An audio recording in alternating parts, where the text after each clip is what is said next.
कि आपका फैमिली का सपोर्ट कैसा रहा है? स्कूल में जब मैंने देखा कि इतने बच्चे स्पोर्ट्स कर रहे हैं, क्योंकि मुझे पापा से बहुत ज्यादा डर लगता था, तो मेरे बुआ की लड़की है अनीता ठाकुर, तो दीदी ने ही घर पे जाके पहले बात की। एशियन गेम्स 2023 के एक्सपीरियंस के बारे में आप 2023 का जो एशियन गेम्स हुआ, जो हमारा 2018 में सिल्वर था, तो हमारा यही टारगेट था कि हम वो सिल्वर को गोल्ड में रिगेन करें। हम लोग देखते हैं अभी भी वुमेन्स कबड्डी में इतना स्कोप नहीं दिखता प्लेयर्स को। जैसे लड़कों के लीग करवाया गया, तो लड़कों का भी करवाना चाहिए, क्योंकि हमें बहुत कम मैचेस खेलने को मिलते हैं। 2014 में रेलवे का कैसा एक्सपीरियंस रहा आपका? देखिए, रेलवे में जाने से पहले जो अच्छे प्लेयर रहते हैं किसी भी स्टेट में, तो रेलवे उनको ऑफर करते हैं जॉब के लिए। तो साउथ रेलवे का मुझे ऑफर आया था। अभी तक मैं इंडियन रेलवे से खेल रही हूँ। जब आप हिमाचल से हैं और शादी आपकी हरियाणा में हुई है, तो उसके बारे में कैसे आप मिली रोहित बिलिया से? रोहित ने ही स्टार्टिंग में पूछा, सीधा डायरेक्ट शादी के लिए ही पूछा। तो मैंने फर्स्ट टाइम तो मना ही कर दिया था, क्योंकि और जब मैंने मना किया, फिर मैंने ये भी बोला कि घर वाले जैसा डिसीजन लेंगे तो तभी कर सकते हैं। फेवरेट हॉबी आपकी? दुल्ला रहना। अच्छा। Favourite singer? अरिजीत सिंह।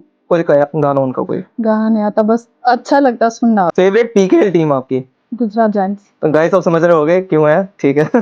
साक्षी ने हमें बताया था उनके पॉडकास्ट में कि वो चाहती है कि वहां पर जो स्नोफॉल हो रहा हो आपके उधर, तो आप उनको बुलाओ। हाँ, मैंने बोला था साक्षी को कि जब हिमाचल में स्नोफॉल होगा तो मैं उसको मतलब अपने घर पे पक्का बुलाने वाली हूँ। हाँ। साक्षी जी, तू मैंने देख दी होगी तो तेरे से मैं पक्का बोलूंगी, नेक्स्ट लेके जाऊंगी। हेलो गाइस, आप सभी का स्वागत है कबड्डी अड्डा के तीसरे महिला कबड्डी पॉडकास्ट में। मैं हूं आपकी आज की होस्ट मानसी दहिया। हमने पहले पॉडकास्ट में प्लेयर्स से बातचीत की इंडियन टीम के, और आज हम उनके कैप्टन से बात करने वाले हैं। आपने एक कहावत तो सुनी होगी, एक टीम उतनी ही अच्छी होती है जितना कि उसका कप्तान। इनकी कप्तानी में ही भारत ने 100वां मेडल हासिल किया एशियन गेम्स में, और हिमाचल प्रदेश की पहली ऐसी महिला कबड्डी खिलाड़ी बनी जिनको अर्जुन अवार्ड मिला है। जी हाँ, अब तक तो आप समझ ही गए होंगे कि मैं किन की बात कर रही हूँ। The one and only Indian women's kabaddi team captain Ritu Negi. स्वागत है मैम आपका हमारे कबड्डी अड्डा के पॉडकास्ट में। सबसे पहले तो आप सभी को नमस्ते, तथा कबड्डी अड्डा का धन्यवाद करना चाहूंगी जिन्होंने मुझे पॉडकास्ट के लिए बुलाया। तो चलिए हम चलते हैं अपने पहले सेगमेंट की तरफ, जो कि है लाइनअप। तो मेरा पहला प्रश्न आपसे ये है कि आपका फैमिली का सपोर्ट कैसा रहा है? आप अकेली लड़की थी घर में, इतना दूर ट्रेवल करना, घर का पूरा सपोर्ट उस टाइम पे, तो कैसा सपोर्ट था फैमिली का शुरू से आपके लिए? देखिए, सबसे पहले तो मैं ये बोलना चाहूंगी कि जब मैंने स्कूल में देखा कि बहुत सारे बच्चे स्पोर्ट्स कर रहे हैं, तो मेरा भी मतलब उनको देख के मन हुआ कि मैं भी स्पोर्ट्स कर सकती हूँ। तो मैंने घर पे जाके बात की, तो मैं एक ही लड़की हूँ, तो मेरे पापा ने मना ही किया था मुझे कि स्पोर्ट्स नहीं करना। तो मेरे स्कूल के एक पीटी सर थे, स्वर्गीय श्री हीरा सिंह पीटीआई जी, तो हमारे सर ने बात की घर पे, तो मेरे पापा मान गए थे हॉस्टल के लिए। मतलब इतना आसान तो नहीं रहा होगा ना कन्विंस करना पापा को, क्योंकि आपने बताया कि आप पापा से भी बहुत डरती थी। तो उस टाइम पे अंदर से कैसे कॉन्फिडेंस आया कि हाँ पापा से बातचीत करनी चाहिए थोड़ा, और सपोर्ट तो आया ही खैर, पर पीछे से आपके अंदर कैसे इच्छा जागी कि हाँ मतलब जो डर है उसको हटा के पापा से कन्विंस कर पाऊं मैं पापा को? स्कूल में जब मैंने देखा कि इतने बच्चे स्पोर्ट्स कर रहे हैं, तो मेरे बुआ की लड़की है अनीता ठाकुर, वो दीदी वॉलीबॉल खेलते थे, तो मैंने उनको भी बोला, तो दीदी ने ही घर पे जाके पहले बात की, क्योंकि मुझे पापा से बहुत ज्यादा डर लगता था। और जो हमारे स्कूल के पीटी सर थे श्री स्वर्गीय सिंह हीरा सिंह पीटीआई जी, तो उनसे भी बहुत डर लगता था, तो मैं बोल ही नहीं पाती थी, तो दीदी ने ही घर पे जाके बात की, तो उनके थ्रू आगे हो गई।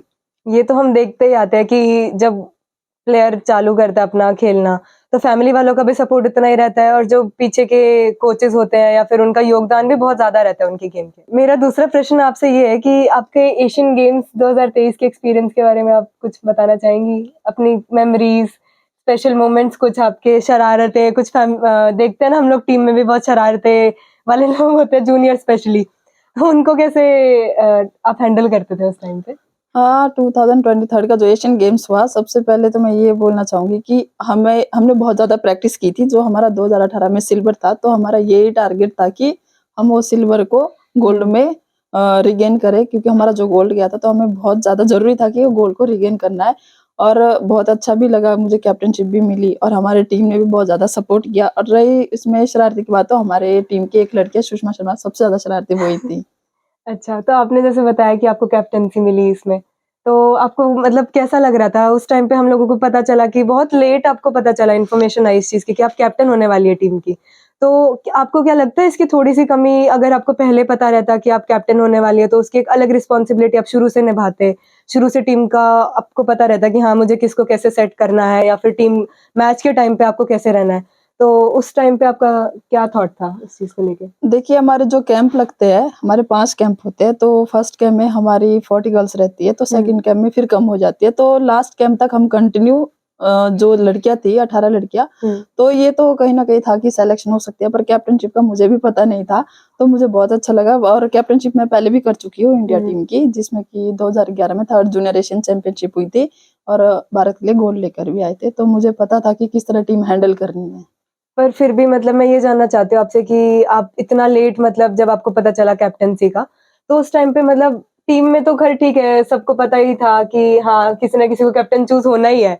पर फिर भी एक लेट कैप्टन चूज़ होना कहीं न कहीं परफ़ॉर्मेंस पे थोड़ा फ़र्क पड़ता है मतलब अंदर ही अंदर, आपकी भी नहीं बट टीम के कोऑर्डिनेशन को देखा जाए तो?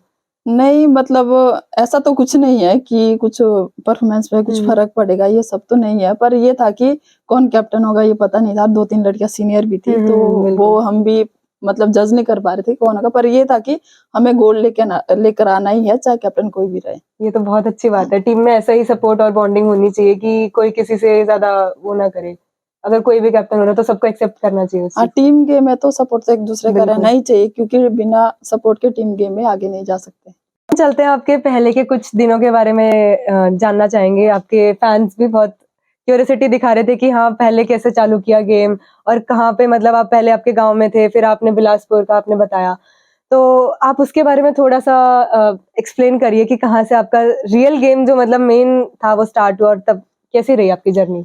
मैं एक बहुत छोटे से गाँव से बिलॉन्ग करती हूँ, मेरे गाँव का नाम शरोग है, तो पहले हम गाँव में रहते थे, उसके बाद हम शिलाई शिफ्ट होते हैं, शिलाई एक शहर है, तो मैंने स्कूल में जैसे बहुत सारे बच्चों को देखा कि स्पोर्ट्स कर रहे हैं, तो मैंने वहीं पे मतलब मुझे इंटरेस्ट आया कि मुझे भी खेलना है और हमारे गाँव से शिलाई तक के लिए भी बस नहीं होती थी, तो हम वॉकिंग से जाते थे, वॉकिंग से ही आते थे और 2 आवर का रन था, मतलब हिल पे चढ़ना, उतरना तो इतना टफ रहा।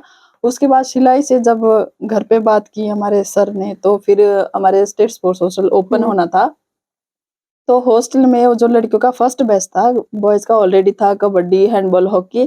तो सर ने जब घर पे बात की कि ऐसे-ऐसे स्पोर्ट्स हॉस्टल ओपन हो रहा है, ट्रायल्स हो रहे हैं, तो पापा ने फर्स्ट टाइम मना ही कर दिया कि एक ही लड़की है, मैं अपने से दूर इतना नहीं भेज सकता, एक ही बिल्कुल और लड़की है इतना मेरे पास और ट्रैवल मेरे भी है 3 तो भाई हैं। कैसे? हाँ।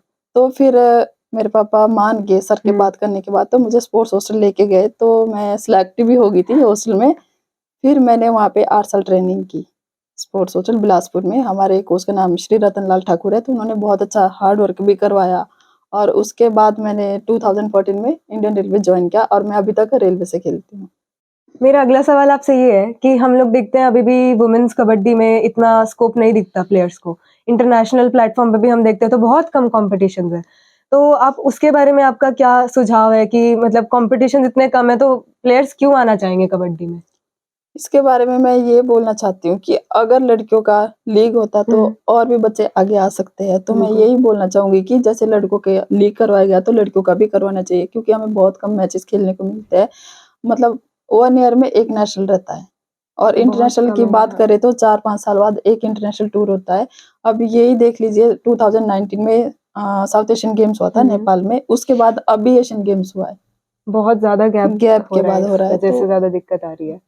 तो अगर वो गैप थोड़ा कम हो जाए तो शायद ज़्यादा मैचेस होंगे, ज़्यादा एक्सपोज़र मिलेगा लोगों को बाहर जाने के लिए प्लेयर्स को और घुलना-मिलना दूसरे कंट्रीज़ के। क्योंकि हम देखते हैं कि कबड्डी में इतने मतलब घुलना-मिलना बाहर के प्लेयर्स के साथ हम देखते नहीं, स्पेशली फीमेल प्लेयर्स का। अभी मेल्स का तो फिर भी ठीक है, थोड़ा ईरान के प्लेयर्स पीकेएल में भी आ रहे हैं, इन्वॉल्व हो रहे हैं, तो उनका इन्वॉल्वमेंट देखने को मिल रहा है। बट फीमेल्स का ऐसा कुछ इन्वॉल्वमेंट दिख नहीं रहा है, ना यहाँ अपने कंट्री में, ना बाहर की उसमें। तो ये चीज़ एक गैप है जो हम रिड्यूस कर सकते हैं। तो अब चलते हैं आपके नेक्स्ट सवाल की तरफ। 2014 में आपका जो रेलवे का आप उसमें आए, तो रेलवे का कैसा एक्सपीरियंस रहा आपका अब तक का जब से आप उसमें आए हो? देखिए, रेलवे में जाने से पहले जो अच्छे प्लेयर रहते हैं किसी भी स्टेट में, तो रेलवे उनको ऑफ़र करती है जॉब के लिए, तो साउथ सेंट्रल रेलवे का मुझे ऑफ़र आया था। तो मैंने 2014 में south central railway Secunderabad join किया, तो अभी तक मैं इंडियन रेलवे से खेल रही हूँ, साउथ सेंट्रल रेलवे से ही खेलती हूँ और बहुत अच्छा एक्सपीरियंस रहा। नेशनल भी हमारा मतलब मेडल रहता है, तो अभी तक कंटिन्यू वैसे। और आपकी अभी सेम ही जगह पोस्टिंग है सिकंदराबाद ही हाँ है? जी। अच्छा, तो अभी आपका थोड़ा और पुराना उस पे चलते हैं। आपका मतलब जैसे हमने जाना कि गाँव का रोड और ये सब प्रॉब्लम बहुत ज़्यादा थी, रोड ही नहीं था, फैसिलिटीज़ ही नहीं थी इतनी ज़्यादा शुरू में। तो उस चीज से आपने कैसे ओवरकम किया और अपने गेम की तरफ फोकस किया, उसके बारे में थोड़ा बताइए। देखिए 2007 में हमारे गाँव में रोड आया, तब तक मैं हॉस्टल जा चुकी थी। अच्छा। हाँ जी, तो उससे पहले जब हम सिलाई जाते थे तो अप डाउन करते थे, तो हम मतलब वॉकिंग से ही जाते थे, वॉकिंग से आते थे, बहुत ज़्यादा प्रॉब्लम होता था। और सिलाई से एक मतलब गाँव तक जाना बहुत ज़्यादा टफ रहता था, क्योंकि पूरा हिल एरिया है। बिल्कुल। हिली एरिया में तो सबसे ज़्यादा प्रॉब्लम यही रहती है कि अगर हमें 7-8 किलोमीटर भी जाना है, तो पैदल जाना पड़ेगा और दूसरा ऑप्शन भी नहीं रहता। मेडिकल इमरजेंसी हो गई या कोई और प्रॉब्लम हो गई, तो फिर वो चीज़ बहुत आपको भी लगी होगी ना कि हाँ, इस चीज़ की बहुत ज़्यादा कमी है, अभी भी फिलहाल वहाँ पे। अभी तो पहले से काफ़ी अच्छा हो गया है, रोड भी फिर भी हो गया है, हिल्स पर को हिल एरिया में ये बहुत सारा हुँ, प्रॉब्लम होता है। अभी भी देखिए, तो अभी हम घर जाते हैं, तो एकदम से लैंडस्लाइड हो जाता है, तो हम हाँ। वहीं पे मतलब गाड़ी के अंदर ही रह जाते हैं। 1-2 घंटा वेट करना पड़ता है, तब जाके रोड साफ होता है। अभी भी वो सब प्रॉब्लम चल रहा है। हमने आपके ऊपर थोड़ी रिसर्च की थी, तो हमें पता चला था कि आप 2014 में रेलवेज़ में आए। तो उसके बाद से आपको 3-4 साल लग गए एशियन गेम्स के सिलेक्शन के लिए। तो आपकी कैसी एकदम डेडिकेटेड प्रैक्टिस पूरा टाइम आपने की है, फिर भी इतना 3-4 साल का टाइम लग जाता है एक प्लेयर को, तो आप क्या बताना चाहेंगे उस बात पे? मैं ये बोलना चाहती हूँ कि मेहनत बहुत ज़रूरी है और मेहनत करना कभी नहीं छोड़ना चाहिए। 2014 में जब मैंने रेलवे जॉइन किया, तो मैं इंडियन रेलवे से तब हुँ, से ही खेल रही हूँ और हमारा नेशनल लेवल पे गोल्ड रहता था। तो मुझे फिर भी इंडिया कैंप में चांस नहीं मिलता था। मुझे इतना टाइम लगा, 2017 में मुझे इंडिया कैंप के लिए चांस भी मिला और उस टाइम भी मेरा सिलेक्शन कट हो गया। हुँ, हुँ। फिर भी मैंने कंटिन्यू वर्कआउट किया, मतलब मेहनत करना नहीं मेहनत छोड़ा। करना नहीं उसके चाहिए, बाद बिल्कुल। मुझे एशियन गेम्स में चांस मिला 2018 में, जिसके और हम भारत के लिए सिल्वर मेडल लेके भी आए। अपनी परफॉर्मेंस को पूरा मेंटेन करके रखना, 3-4 साल जब अपनी अच्छी फॉर्म में थी रितु, तो 2014 से लेकर 2018 तक, 17 तक उनकी बहुत अच्छी फॉर्म थी। उस टाइम से लेकर उन्होंने अपनी परफॉर्मेंस को बिल्कुल भी डिग्रेड नहीं होने दिया, प्रैक्टिस पूरी चालू रखी, तो उसी का नतीजा था कि उनका सिलेक्शन भी हुआ। तो अब हम चलते हैं अपने सेकंड सेगमेंट की तरफ, जो कि है हाई-फाई। तो मेरा आपसे पहला सवाल ये है कि वुमेन्स कबड्डी चैलेंज जो हमने देखा कि आप खेले थे उसमें, आपका कैसा एक्सपीरियंस था उसमें और आपको क्या लगता है कि क्यों वो आगे नहीं बढ़ पाया? हाँ, ये 2016 में हुआ था और सबसे पहली बात मैं ये बोलना चाहूँगी कि ये लड़कों के ग्राउंड में हुआ था। हुँ, हुँ। इसकी वजह से कहीं न कहीं मतलब ये मैच ज़्यादा हो साइज़ नहीं पाया, हाँ, क्योंकि लड़कों का ग्राउंड बहुत छोटा होता है लड़कों के अकॉर्डिंग। बिल्कुल। तो इसी वजह से ये लीग आगे नहीं करवाई गई, पर करवा सकते थे। उस टाइम 3 टीमें थी, हुँ, तो हुँ, हुँ। अगर नेक्स्ट ईयर करवाते तो 4 टीम के साथ करवा सकते थे और उस टाइम से अभी तक लीग ही स्टार्ट नहीं हो रही लड़कियों की। तो टीम्स भी बढ़ा सकते हैं और फिर जो मैच साइज़ जो सेम था, वो अगर कम मैच करके साइज़ टाइम गर्ल्स का ही दिया जाता तो बिल्कुल। शायद ये कबड्डी मतलब लड़कों के जैसे मतलब हाँ, हाँ। लाइक करते लोग, पर उस टाइम इतने बड़े ग्राउंड में हुआ कि किसी ने इतना पसंद ही नहीं किया लड़कियों की कबड्डी। इसीलिए शायद टीम्स और बढ़ जाती तो शायद और शायद फ़र्क पड़ जाता इस पे। तो हम चलते हैं नेक्स्ट सवाल की तरफ। 2018 में हमने देखा कि आपका सिल्वर मेडल आया था टीम का एशियन गेम्स में। तो उसका कैसा एक्सपीरियंस था? मतलब आपकी क्या स्ट्रैटेजीज़ थी ऐसी जो आप लगता है कि नहीं फ़ॉलो अप हो पाई, नहीं काम आ पाई और कहाँ पे लैग कर गई टीम और ओवरऑल स्ट्रक्चर में? देखिए, मैं सीनियर वुमेन टीम में फर्स्ट टाइम गई थी, तो हुँ। हमारे से काफ़ी जो सीनियर प्लेयर है वो भी टीम में थे और हमारा जो ये मैच गोल्ड से सिल्वर में आया, तो कहीं न कहीं इसमें जो हमारे रेफरी थे, तो ऑफिशिएटिंग अच्छी नहीं हुई थी और जिसकी वजह से हमें हार का सामना करना पड़ा। रेफरीज़ का बहुत ज़्यादा बड़ा योगदान रहता है। तो हाँ। आपको ऐसा कोई इंस्टेंस याद है गेम के टाइम पे कि हाँ रेफरीज़ का कुछ आपको लगा हो कि डिसीज़न गलत है? मेबी क्योंकि एक प्लेयर अलग तरीके से सोचता है बट रियल में पिक्चर अलग होती है। देखिए, जो हमारे रेडर्स थे वो मतलब पॉइंट लेके आ रहे थे, तो कहीं न कहीं रेफरी मतलब डिसीज़न करेक्ट नहीं दे पा रहे थे। हुँ, हुँ। तो जो हमारे पॉइंट थे वो भी हमारे फ़ेवर में नहीं आए, तो इसी वजह से हमारी टीम लूज़ कर गई। ओके और टीम का कुछ ऐसा इंस्टेंस आपको याद हो उस टाइम का कि क्योंकि पहले तो आपके अच्छे मैचेज़ ही चल रहे थे, वो तो फाइनल मैच की बात है कि थोड़ा ऊपर-नीचे 2-3 पॉइंट्स का फ़र्क हो गया जिसकी वज़ह से जीत गई दूसरी टीम।